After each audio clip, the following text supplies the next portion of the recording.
Viewers, இன்றைக்கி நம்ம என்ன பார்க்க போகிறோம்னா சத்தான உளுந்தங்கஞ்சை பார்க்க போகிறோம். இது வந்து பாரம்பரிய உணவு. ஆனால் நம்ம நவீன காலத்தில் இதை செய்கிறதையே நம்ம மறந்துட்டோம். இதை குழந்தைங்களுக்கு அடிக்கடி கொடுக்கணும். இது வந்து குழந்தைங்களுக்கு சத்தான உணவாகவும் இருக்கும். இதை குழந்தைங்களுக்கு மட்டும் இல்லாமல் நம்ம எல்லாருமே எடுத்துக்கலாம்.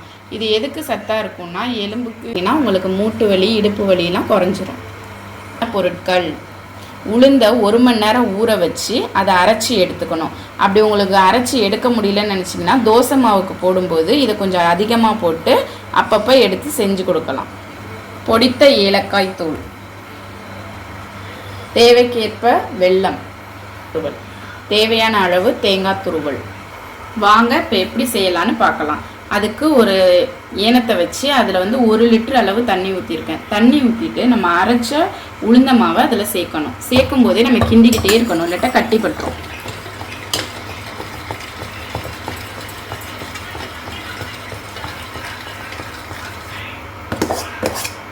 இது தயாராகிற நேரத்தில் நம்ம பக்கத்தில் ஒரு 4 வெல்லத்தை போட்டு 1/2 டம்ளர் தண்ணி ஊற்றி அதை பாகு காய்ச்சுவோம்.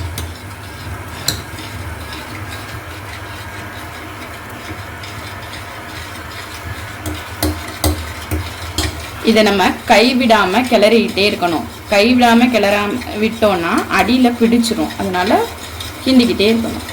வெல்லத்தை நம்ம வடிகட்டி எடுத்துக்கணும். அப்போ தான் அந்த அழுக்கெல்லாம் நம்ம எடுக்கலாம்.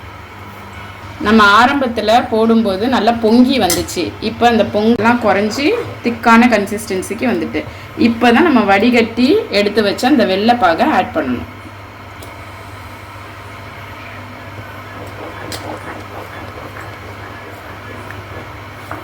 இதனுடன் பொடித்த ஏலக்காய் பொடியை சேர்க்கவும்.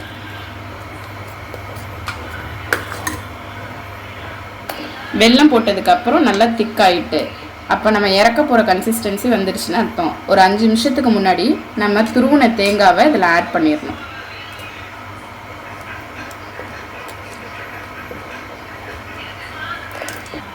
பாரம்பரியமான சத்தான சுவையான உளுத்தங்கஞ்சி தயார்.